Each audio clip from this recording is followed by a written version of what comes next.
Good afternoon, all of you. I am Harshika Goswami from Shiksha Learning Center. I study in class 11. Today we will discuss about figure of speech. What is figure of speech?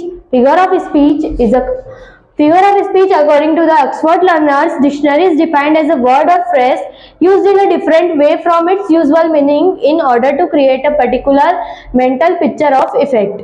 There are so many types of figure of speech we found in English literature poetry. Some of them are alliteration, metaphors, simile, repetition, assonance, consonance, oxymoron, hyperbole and personification.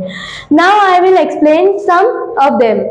First, alliteration. In it, the use of same letter or sound at the beginning of words that are close together. For example, he built a big boat. In this sentence, B is repeated 3 times.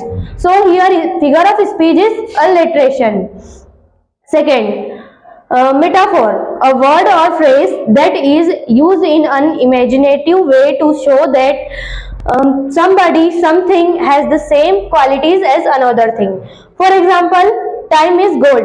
Here, time is similar to gold. So, here the figure of speech is metaphor. Third one, simile. The subject of the poem is described by comparing it to another object or subject using as or like. For example, creeping as quietly as a mouse.